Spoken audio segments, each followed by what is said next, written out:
Hey, welcome to Toddy D's Pro Wrestling Podcast. I'm your host, Brooklyn's own Toddy D. Welcome to the podcast, everyone. Tonight we're going to discuss last night's Monday Night Raw. We'll go over all the results, do a quick recap, and then from there we'll discuss the road to the Royal Rumble, the possibilities, the definites, and all points in between. So just to get started right away, we'll go to last night's Raw, and Raw took place at the Rupp Arena in Lexington, Kentucky. The Pyro went off just like the old school Attitude Era, which I miss so much. I'm so glad the Pyro's back.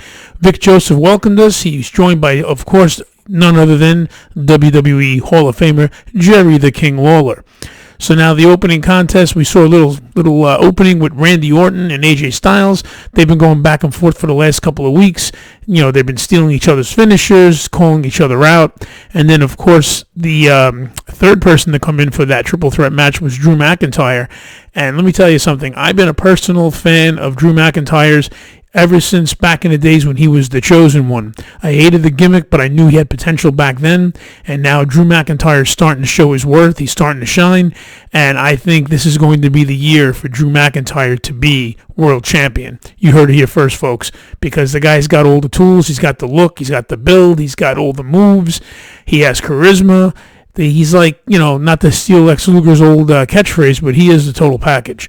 So hopefully we'll see big things for Drew McIntyre in 2020. But getting to the triple threat match, it was a great back and forth match with all three guys hitting their finishers. It was really cool because AJ went for the RKO. He didn't get it. And then Randy Orton actually did the Styles Clash, but AJ kicked out. And then he went for the RKO, and Orton actually hit the RKO on AJ. But then Drew McIntyre ran in, and he hit the Claymore on Randy Orton, and he pinned AJ for the 1-2-3. So let me tell you something, folks. It was a great match, a lot of back and forth action. If this is any sign and signal, you know, what the future has to hold for Monday Night Raw, hopefully we're going to be on the right path in the right direction, and moving forward, it'll be a lot better than what it has been up to this point. So after that match, we saw Ricochet go up against Mojo Rawley. Now, you know, a lot of people out there are like, oh, God, Mojo Rawley, you know, and, you know, Ricochet's cool and all, but he's got like that superhero gimmick. The guy is amazing. He does all these flips. I mean, me, I'm an old school guy. I like, you know, like a Stone Cold type of style, or Bret Hart, Shawn Michaels, you know, scientific, but with, you know, some, you know, charisma added in. Ricochet has all that, and he's like on another level. And I'm just not used to seeing all that kind of crazy stuff. But, you know, I think Ricochet's great, and I think he can have a match, you know, with anybody. I mean, obviously, I went Mojo Rawley last night. But, you know, it was a decent, you know, back and forth action. And then Ricochet eventually, he went to the top and he nailed the 630 for the pin on, you know, Mojo. But, you know, it was a quick match, but it had a lot of cool things, you know, a lot of cool spots, a lot of good things in it. But, you know, it wasn't, you know, no 5-star match by any stretch of the imagination. From there, we saw Charlotte Flair continue her little mini program she's got going on with Sarah Logan. And, you know, they showed the replay from last week, how they were battling on the outside, and it was never really a match to begin with. And, you know, battling on the outside, they showed how the match never started. And, you know, Flair then finally started this week's match on the outside. She gave Sarah Logan a nice big boot to the face. And, you know, from there, Charlotte went into the ring. She was taunting Sarah Logan on the outside. And when she got back to her feet, you know, Flair headed back to the outside. And then, you know, Logan was on her feet, and they started brawling back and forth on the outside of the ring. And then, you know, it was nice back and forth action. But then eventually, you know, Flair went back into the ring and Logan got back in there. And, you know, a little back and forth action, as I mentioned. And Charlotte Flair went for the figure 4 into the figure 8. And it was pretty much, you know, that was it. It was all she wrote. It was a quick match. And, you know, personally, I understand that Charlotte Flair's on like a whole nother level than, you know, Sarah Logan. But if they want to build Sarah Logan, in my opinion, they shouldn't have her be wrestling Charlotte Flair because, you know, she's not ready to get the rub from someone like Charlotte Flair. But if you want to make her, you know, a believable character, you know, stick her with the Viking Raiders for a while. She's married to one of those guys, and, you know, eventually give her own, you know, separate program, and, you know, have her win a few matches. You know, maybe have her do like a Eric Rowan kind of deal where she's wrestling, you know, the enhancements, and, you know, they'll make her look that much, you know, more powerful. And then eventually she can, you know, hang with people like Sasha Banks or Charlotte Flair, Becky Lynch, and the rest of them. But for now, I would do to Sarah Logan what they're doing with Eric Rowan, and just throw her with some talent enhancement and just have her have squash matches and have her look indestructible. That's what I would do moving forward. And, you know, once that match was over, you know, Charlotte Flair put her robe back on. And, you know, she took Sarah Logan and she just tossed her over the top, which I believe is a prelude to the Royal Rumble. So that should be pretty good. So, after the commercial break, we had a really funny segment with, of all people, you wouldn't think it's a funny segment, but, the Beast Incarnate Brock Lesnar came out with Paul Heyman. They started doing their regular shtick about how he's going to do this and that. He's going to throw everybody out of the Royal Rumble, etc. And lo and behold, whose music hits of all people? What's up? That's right, R-Truth, man. He came out with the 24/7 title, and, the whole segment was really funny. I'm just going to go over a couple of quick notes I have here. So basically, the 24/7 champion R-Truth, he explains how he's the 24/7, 487, 711, I-95 South, and Kentucky European TV champion. He's officially entering the Royal Rumble. So that was really cool news. It was, like I said, it was a really funny segment. R-Truth, the best part I think of that whole segment was he mistook Paul Heyman as a Royal Rumble participant and calling John Cena his idol growing up, as if he's so much younger than John Cena. Meanwhile, R-Truth is actually older than John Cena, which makes it really funny. So as he's talking about Cena being his idol growing up, the segment ended with an F5 courtesy of Brock Lesnar. First he clotheslined R-Truth, and then he gave him the F5, and then that was the end of the segment. And then, they went to commercial break. And basically, when they got back to the commercial, R-Truth was shown getting helped up by the ramp. And out of nowhere, of all people, who comes out? We saw him earlier in the night. Mojo Rawley comes out. He ran down the ramp. He leveled R-Truth. And then next thing you know, he has a referee, conveniently there. And he pinned him. And Mojo Rawley, as of this writing, ladies and gentlemen, is your current 24/7 champion. That's right. This is not a sound, error. You heard me correctly. You heard Brooklyn Zone. Mojo Rawley is your current 24/7 champion. By the way, he's a 2-time champion. So, that's basically where the 24/7 title lays. But then again, no disrespect, but, Kelly had the title at one time too. So, how serious can the 24/7 championship be? But that's just, my opinion. So, at the end of at the end of that segment, so to speak, Mojo then talked some trash, and he was saying that anyone can come for the title, that it's not going to go anywhere. So something tells me that he's not really going to hold it for too long. I think someone's going to squash him. I think R-Truth will be the 10 millionth, time 24/7 champion. And, it should be fun. I mean, I think it's cool that they're going to give the title to other people, even if it's Mojo. But, R-Truth is the embodiment of that title. I mean, he makes it worthwhile. He makes it worth watching. The only person that I can think of that was almost as good as R-Truth that made it comical was Drake Maverick. So, Drake, if you're out there listening, Brooklyn Zone Toddy D, I'm pulling for you. Hopefully you'll get back in that title picture. Maybe guys like EC3 can have a shot. I mean, there's so many talent in the back that aren't doing anything. I think they're just hanging out, enjoying the food, eating, catering, if you ask me. But, moving forward, hopefully we'll have some good names. They'll get brought up in the title hunt, and maybe they'll have a chance of getting the 24/7 title. So, back from that, then the next match you had Bobby Lashley against Rusev. And, like most, all of us have been waiting for a long time to see this blow-off match. And, it was pretty good back and forth action throughout the match until eventually, of course, Lana provided a distraction. And, Lashley took Rusev's knee. He took his knee out, and now they were down. What do you call it? They were down by the ring, going back and forth on each other. And once Lana had that distraction, who comes out? Of course, Liv Morgan. She comes out. She gets into Lana's face. Lana wanted to buy some time, so she took a fan soda from ringside, and she just took it. She chucked it right into Liv Morgan's face. So while Liv was in shock, Lana got a sucker punch in. She took Morgan, and she threw her right into the barrier. It was a pretty good bump she took. I mean, it was like one of those side bumps into the wall of the barrier. It was pretty cool. So, let's take a look here at some notes that we got here. So once that transpired, she got thrown into the barrier at ringside, and then Lana talked more trash to Liv. And then when she was down and Lashley was able to take advantage of the distraction, and, he speared Rusev for his troubles, and he got the 1, 2, 3. So, unfortunately, Rusev will have to fight another day in order to get the win over Bobby Lashley.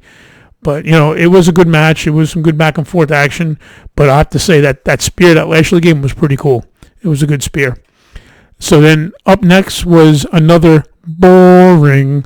They had another open challenge, the Viking Raiders, that is, for their tag titles. And who comes dancing down the ring, Bollywood style? The Singh brothers. Yes, you heard me correctly, ladies and gentlemen. The Singh brothers came down. So you have the open challenge. You have Sunil and Samir Singh. They're coming down the ring dancing like two fools. And the next thing you know, once the Singh brothers got down to the ring, they were met by the Viking Raiders. Eric and Ivar dropped them like a bad habit at ringside, launching them into each other.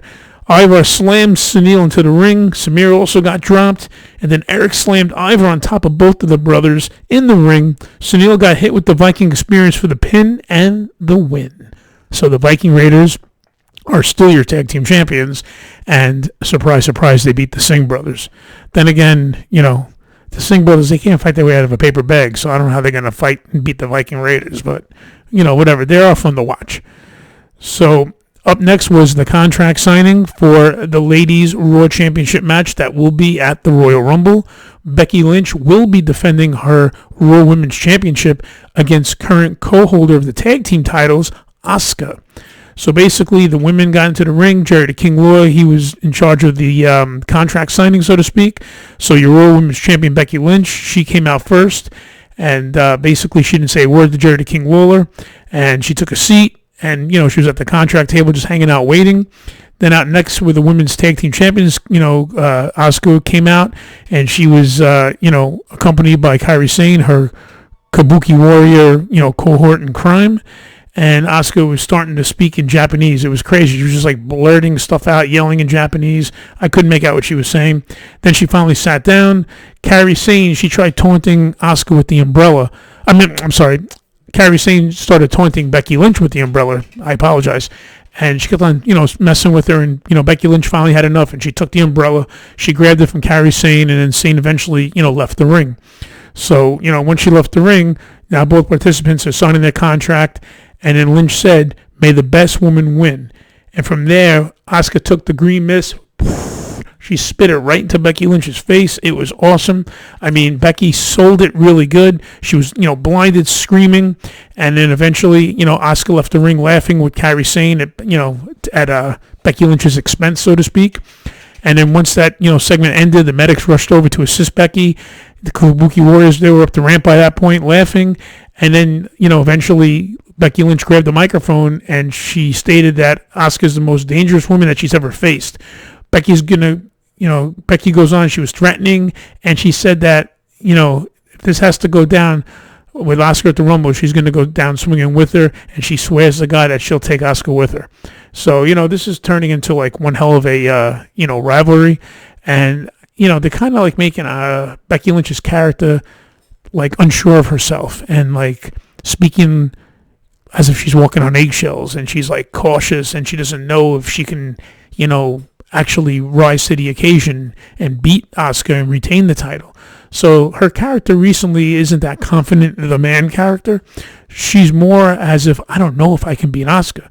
So it's kind of lame in a way, but, at least they go in, they're going into this match making the fans think, hey, she may not have what it takes. She may not be able to retain. Asuka might become champion.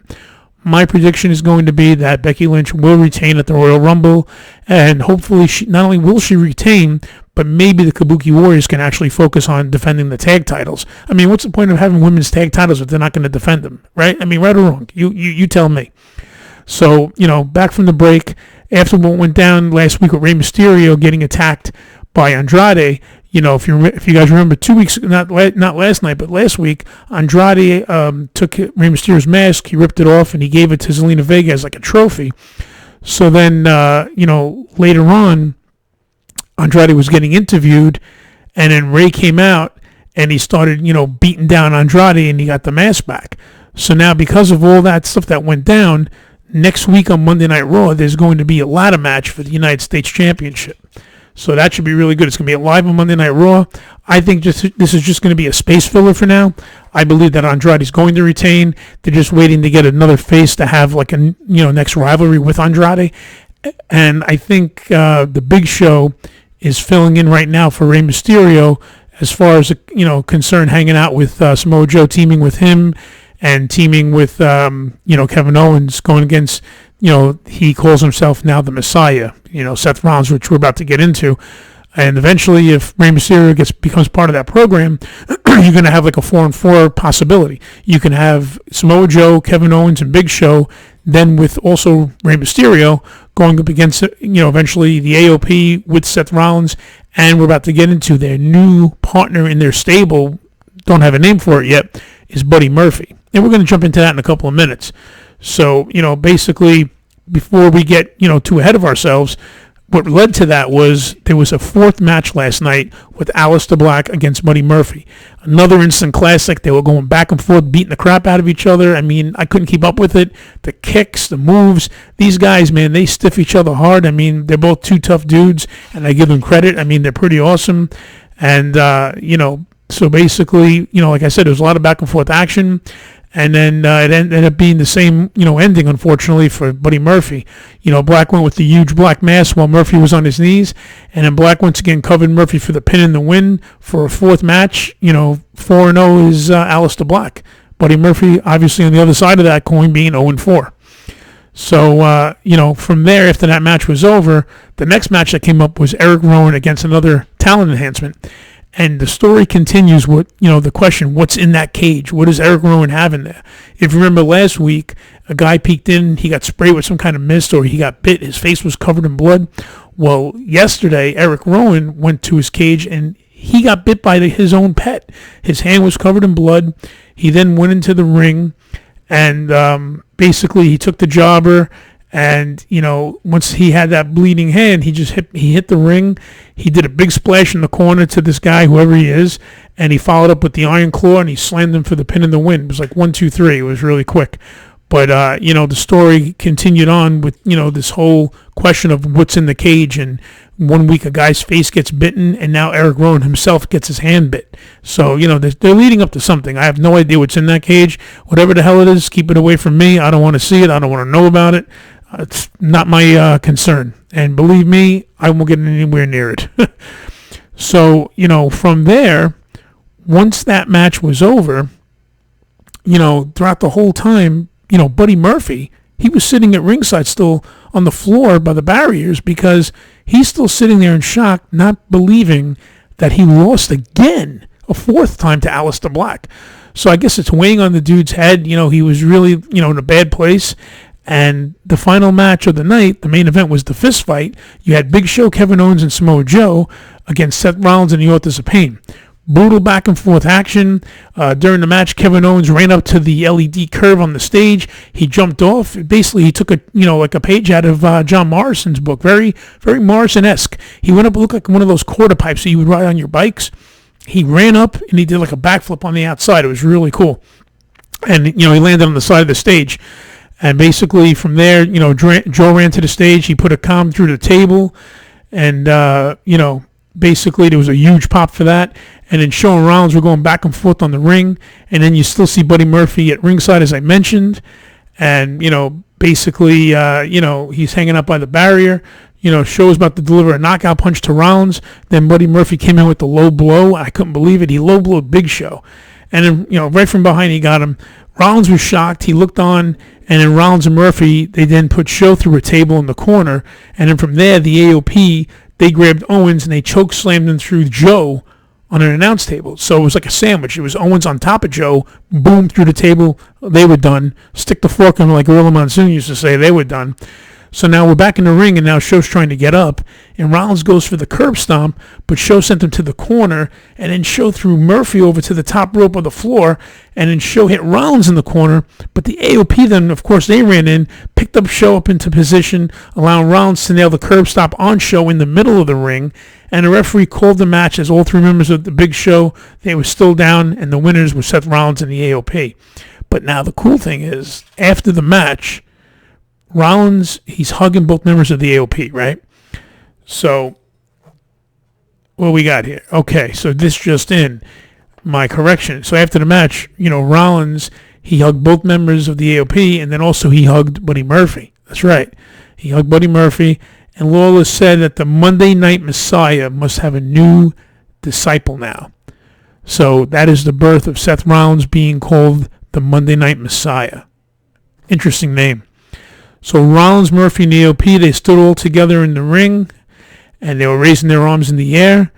Then they showed the replays. Team Rollins continued standing over the fallen Big Show, as he's trying to recover. Vic hypes up next Monday's Go Home edition of Raw, and Raw goes off the air with Rollins, Murphy, Akam, and Razor standing together in the middle of the ring. So it looks like Seth Rollins is starting to have one hell of a stable. So, moving forward, that should be pretty interesting.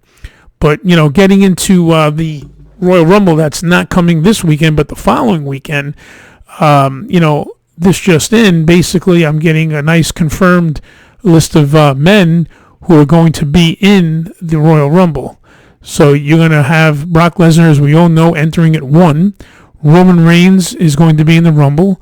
Randy Orton will be in the Rumble. Drew McIntyre, Ricochet, Rey Mysterio, AJ Styles, Eric Rowan, King Baron Corbin, Dolph Ziggler, Otis, Tucker, Elias, Aleister Black, Buddy Murphy, Rusev, Bobby Lashley, and R-Truth. So far we have all those members that are in the men's Royal Rumble. So, a hot name on the confirmed list is Drew McIntyre, as I mentioned. He's hitting a whole new level on Raw. And, winning that triple threat match is good momentum going into the Royal Rumble, if you ask me, especially when, beating the likes of Randy Orton and AJ Styles. So hopefully big things are in store for Drew McIntyre. He's my personal favorite pick for the Royal Rumble to win, so hopefully that'll happen. McIntyre as a main event attraction is long overdue, in my opinion, and hopefully he's getting, propped up and likely a fan favorite, and, hopefully he'll go in the right direction. And, he'll be a potential winner for the Royal Rumble. So, with that being said, for the women's match, basically, me personally, I expect to see Carmella, be inserted into the Royal Rumble, as well as Dana Brooke, Sonya Deville, Mandy Rose, Lacey Evans, and probably Bayley will be there. There'll be a SmackDown women's title match. And, if there's room, you'll have some NXT call-ups, maybe like Shayna Baszler will be there. And maybe we'll insert some WWE legends, which I'm hoping, because the way I look at it is this, they're always talking about, maybe CM Punk can show up, maybe this one will show up. But if they're guaranteeing 10 NXT, 10 Raw, and 10 SmackDown participants for the women's and the men's Royal Rumble, where's the room for the surprise entrance? So I highly doubt it's going to be 10 of each from each brand. For the women, Charlotte already, she entered, announced that she'll be in the Royal Rumble. She's my favorite pick for the women's, winner for their Royal Rumble. You have Sarah Logan's going to be in it, so probably they'll cross their paths like they've been the last couple of weeks. Alexa Bliss is going to be in the women's Royal Rumble so far, and so is Nikki Cross. And hopefully there'll be an updated list with more entrants and confirmed leading up to this match coming in the near future. So now getting to the, to the Royal Rumble, we went over all the, entrants. We all know that Becky Lynch is defending her title against Asuka, and hopefully we're going to have some surprise entrants as well. We have the Fiend Bray Wyatt is defending the WWE title against Daniel Bryan, so that should be, a great match. So, hopefully, moving forward, this will shape up to be a great Royal Rumble pay-per-view. Now, the weird thing is, this Royal Rumble with Brock Lesnar in it as a champion reminds me of, I think it was the last Royal Rumble they did before the winner of the Rumble goes to WrestleMania and chooses who they want to wrestle for the, for the title, which champion. Because back in the Royal Rumble, I think it was the Rumble of 92, it might have been, when Hulk Hogan was in the Royal Rumble and he was the then champion, and he won the Royal Rumble. That was the last time that a champion was in the Rumble and won the Rumble, to my recollection. So it should be interesting. I mean, what if Brock Lesnar was to go in at 1 like he's going to go, and then not only is he the first entrant, but he wins the Rumble? I doubt that's going to happen. But if he does win the Rumble, what happens? Does he choose the winner of Bray Wyatt or Daniel Bryan? Or does he just declare himself the winner and there's no WrestleMania match? That's why to me it makes absolutely no sense. I think that, Brock Lesnar, I'm hoping that he gets eliminated by an actual wrestler like Drew McIntyre. Or can you imagine, because they had that segment last night with R-Truth, that he bumps into him or it's some kind of freakish accident and it's R-Truth that knocks Brock Lesnar over the top rope? Listen, don't laugh, because years ago, if you guys remember Maven, he was the first then WWF Tough Enough winner. Maven was in the Royal Rumble, and he drop kicked The Undertaker from behind, And when he kicked Undertaker in the back, his momentum hit the top rope and Taker flipped over and was eliminated. Now, for Maven's trouble for him doing that to Taker, if you remember, Undertaker came back in the ring and he beat the crap out of Maven. So, I'm not saying that, if that does happen, whoever does it to Lesnar will get away with it. I think whoever knocks Lesnar over that top rope is going to pay dearly. So I can't wait for the Royal Rumble. There's so many possibilities. Next to WrestleMania, the Royal Rumble is Toddy D's favorite pay-per-view of the year.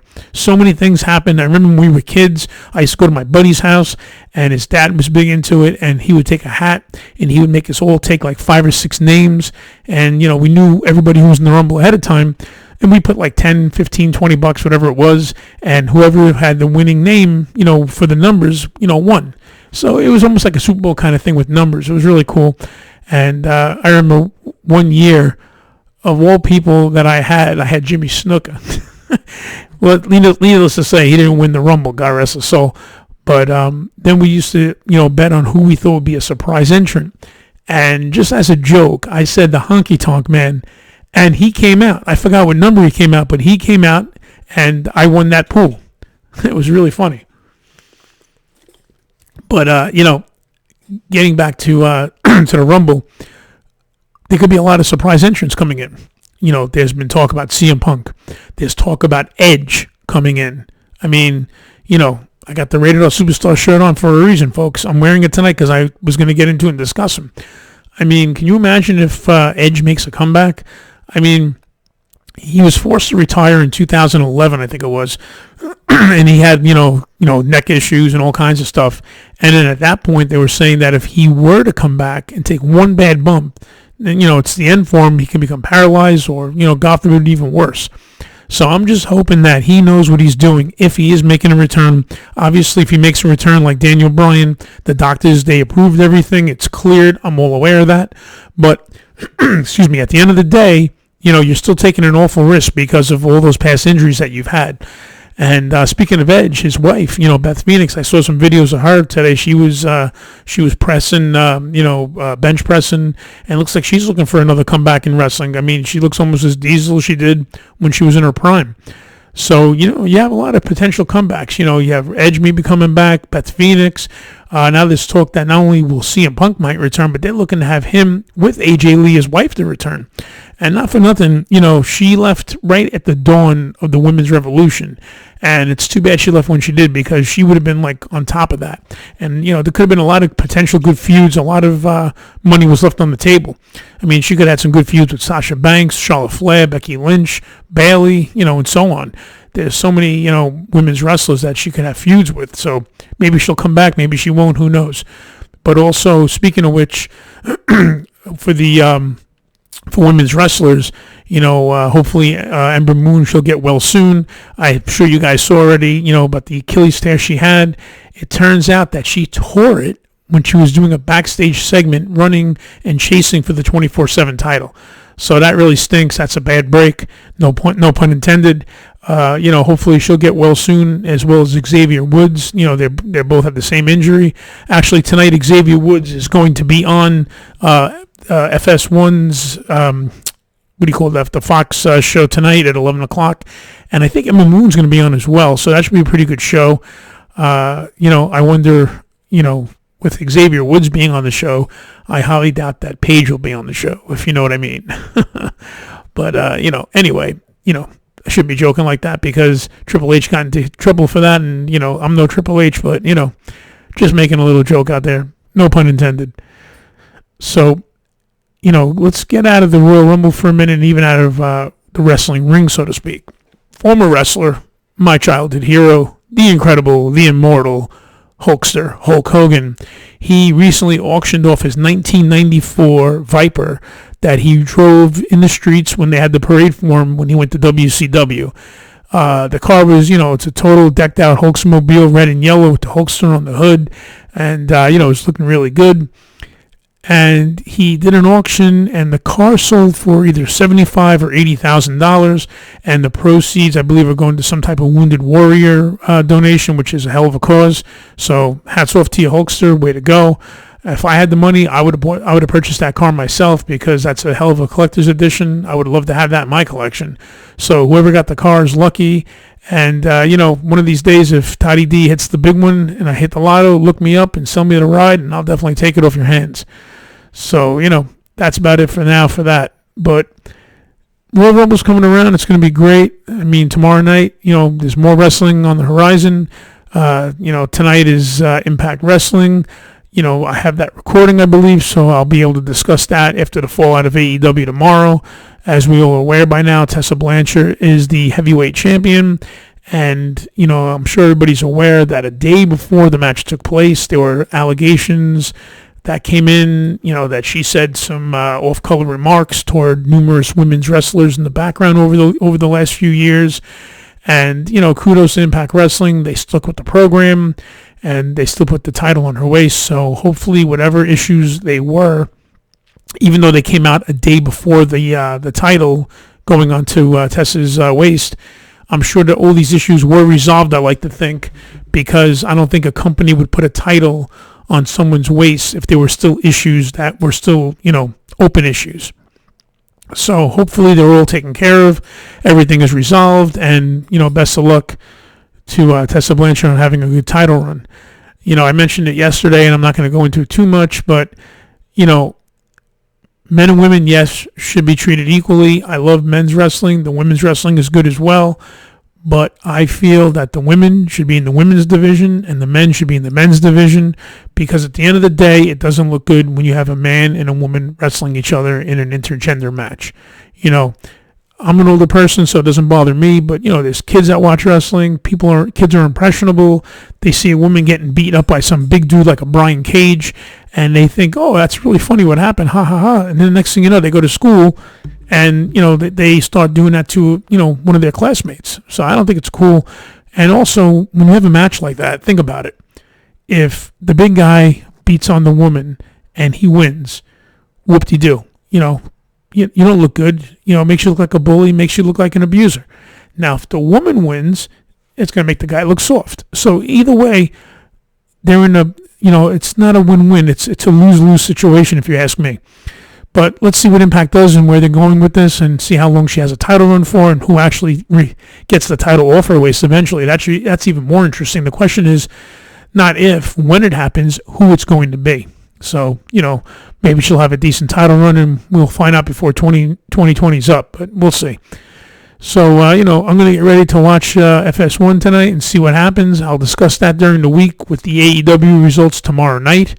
Hopefully AEW should be a good show. They have a nice program going on now with Jon Moxley with this whole fallout of the Inner Circle. I mean, that was a nice crack he gave Jericho with a little bit of the bubbly. I enjoyed it. I knew it was coming. As I mentioned yesterday on my other podcast, basically Jon Moxley coming down, joining the Inner Circle, was reminiscent to when DDP came down to join the NWO. And like DDP, at the last minute, Jon Moxley backed out, dropped everyone like a bad habit, and left the ring and got the last laugh. And that's what happened last night, and that's what happened 20-plus years ago with, DDP with the NWO. And speaking of DDP, my man is back in a 6-man tag match tomorrow night. That should be cool, man. It's DDP along with, I believe it's Dustin and Cutie Marshall, going up against the Blade, the Butcher, and I believe it's MJF in the 6-man tag matchup. So that should be really cool, really interesting. MJF, I mean, people say he's a great heel. Basically, as MJF would put it, hey, that's just me. This is who I am. It's not a gimmick. It's not an act. This is who I am. I'm not acting. This is me every day. If you don't like it, too bad. I love the interaction he had with DDP, talking trash about his daughters. I mean, MJF is awesome. I mean, the guy is great on the stick. He is the future. I mean, he is like a modern-day Roddy Piper, and that's, coming from me, that's a huge compliment. I mean, MJF is on his game, and I see nothing, but a lot of success in his future, and I see titles on his waist, and, I think the best is yet to come for the guy. I think we haven't seen him at his best, game yet. So, hopefully tomorrow night will be a great show. And moving forward, wrestling's getting really cool. But, the thing I want to, end off with this tonight is whether it's the Royal Rumble or a one-on-one match for the title, say against Brock Lesnar. I do not. And I repeat, I do not want to see Cain Velasquez or Tyson Fury going over in a match against any WWE wrestler, especially Brock Lesnar. Brock Lesnar, he's a side attraction. I get it. People don't like the fact that he's not there every week. But listen, you're a champion. You have the title. You're above and beyond everybody else. You don't need to defend it every week. You don't need to be on TV every week. He is a side attraction, Brock Lesnar, and he's awesome. And to have someone like that, who's that special and that big of a deal, lose against a Tyson Fury or a Cain Velasquez, to me is total BS. So hopefully in the future, when he's ready to drop the title, it's going to be against an actual WWE wrestler and not, one of these Hollywood types that come in and make the boys look bad. So with that, I'm Toddy D. Thank you for joining my podcast. I hope you enjoyed it. This is episode number 8. And also, by the way, I mentioned it earlier today on Twitter at Toddy D Wrestling. Now that we're in 2020, I've been doing a couple of podcasts, and I am enjoying giving my 2 cents to you guys out there.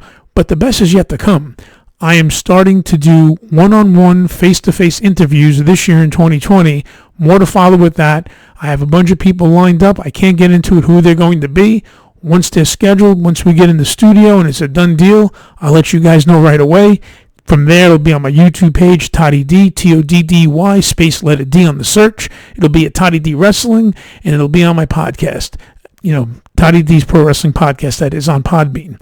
So with that being said, ladies and gentlemen, thank you for your time. I had a great night tonight discussing all this stuff and looking forward to many more episodes and talking to you, the fans. And if you guys have any ideas or anything you want to hear from Brooklyn Zone, shoot me an IM, give me a tweet, and do me a huge favor.